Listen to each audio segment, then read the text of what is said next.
Let the secondary waves emitting from slit A is represented by equation y is equal to A sin omega t.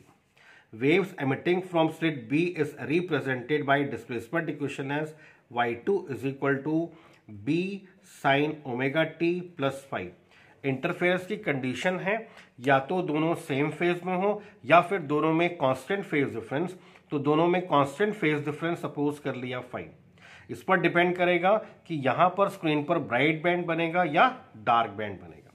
These waves on superposition produce interference pattern. So according to superposition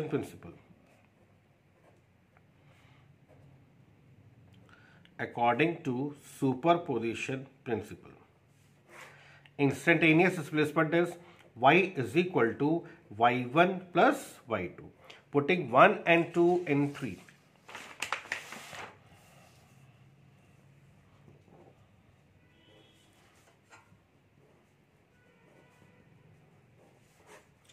Instantaneous displacement is y is equal to y1. What is y1? y1 कितना था? a sin omega t. And y2 कितना था? b sin omega t plus phi. y is equal to a sin omega t. Formula लगा दीजिए sin a plus b का, sin a cos b cos a sin b। ये हमारे पास sine omega t, ये हमारे पास sine omega t, sine omega t common आ जाएगा।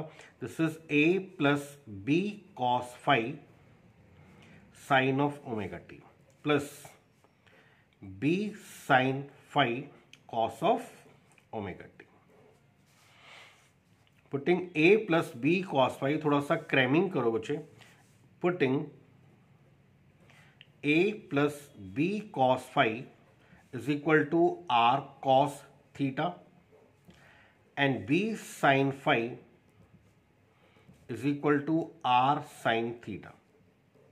तो a plus b cos phi is equal to r cos theta and b sin phi is equal to r sin theta. Putting 5 and 6 in equation number 4. So displacement equation for the resultant wave is a plus b cos phi is equal to r cos theta and b sin phi is equal to r sin theta. r common आ जाएगा, sin a cos b plus cos a sin b, sin a cos b plus cos a sin b. So displacement equation for the resultant wave is r sin omega t plus theta. This is the displacement equation for the resultant wave. Now आप चाहेंगे screen पर bright band बने या dark band बने, इसके लिए आपको चाहिए intensity of light on the screen. तो चेक करना बच्चों, this is the displacement equation for the resultant wave where r is the amplitude of resultant wave and theta is constant phase difference between first wave, ये वाला sin omega t, between first wave and resultant wave। मुझे एक चीज का ध्यान रखना कि theta और फाई सेम नहीं है, ये फाई फेज डिफरेंस है between first wave and the wave emitting from source B. Theta हमारे पास रिजल्टेंट वेव में और फर्स्ट वेव में फेज डिफरेंस मिल रहा है। थीटा का हमें कोई ज्यादा यूज नहीं करना है, हमें देखना है कि कब हमें ब्राइट बैंड मिलेगा या कब हमें dark band. Now for constructive interference, पहले देखिए, we know intensity of light on the screen, intensity of light on the screen is proportional to amplitude of resultant wave का square, that is intensity of light on the screen किस पे depend करता है? Intensity of light on the screen depends on R square, R square पे depend करता है। Are square कैसे मिलेगा देखना बच्चे, इक्वेशन 5 प्लस 6 का स्क्वायर आपको आर स्क्वायर मिलेगा। This is r square cos square theta plus r square sine square theta, and this is equal to a plus b cos phi का square plus b sine phi का square.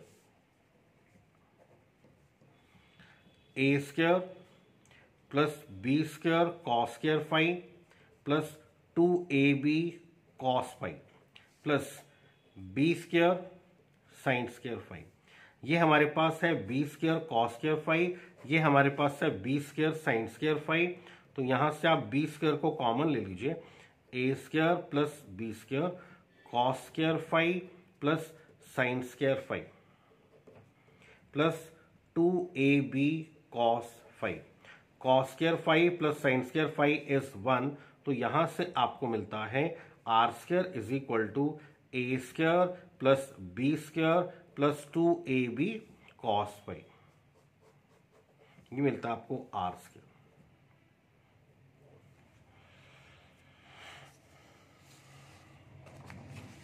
This implies R is equal to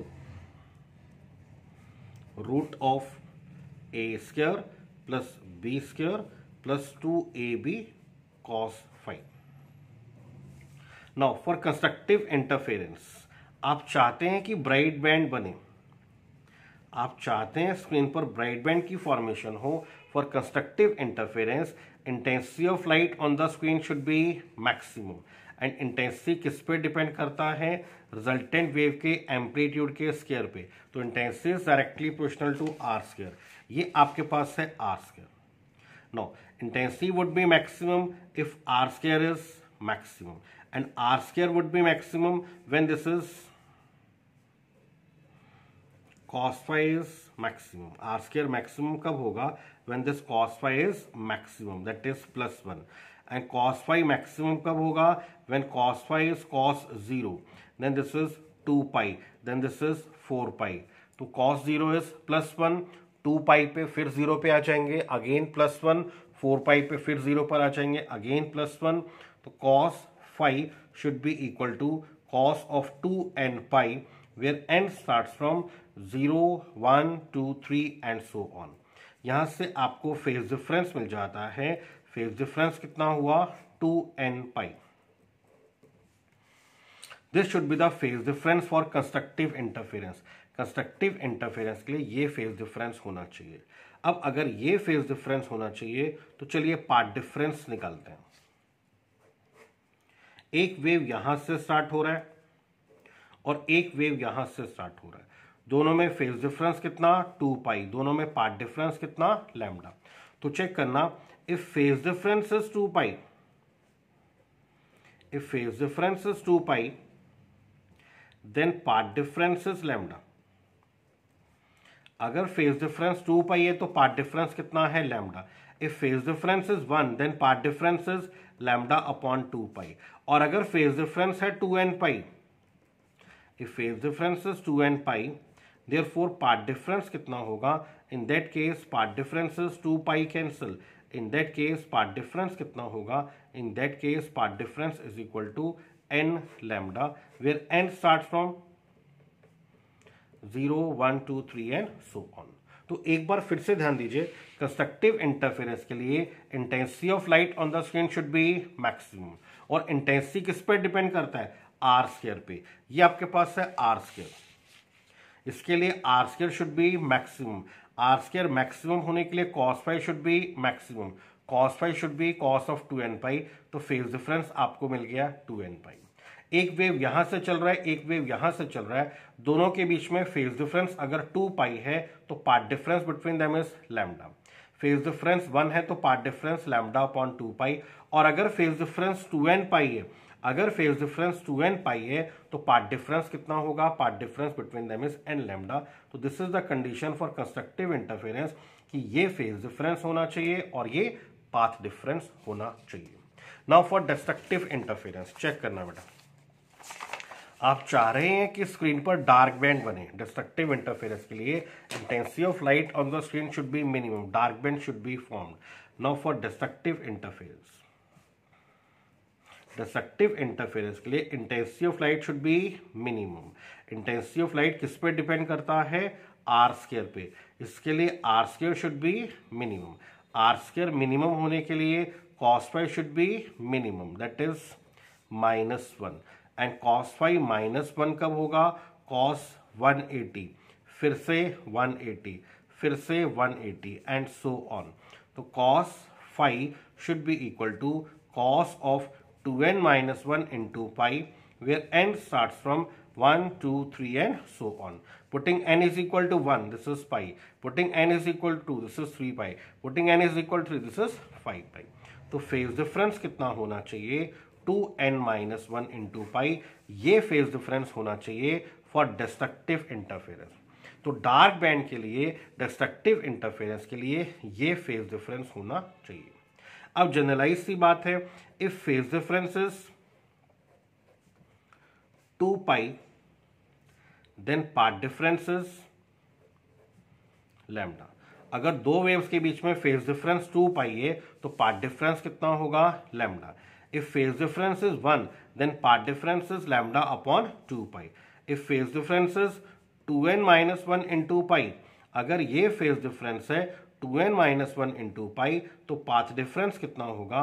in that case path difference is lambda by 2 into 2n minus 1. In that case path difference is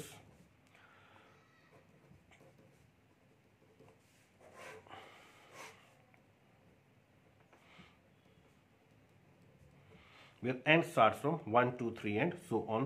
तो this should be the condition कि ये phase difference होना चाहिए for destructive interference और ये path difference होना चाहिए for destructive interference for dark band। तो मुझे complete करना है यहाँ तक।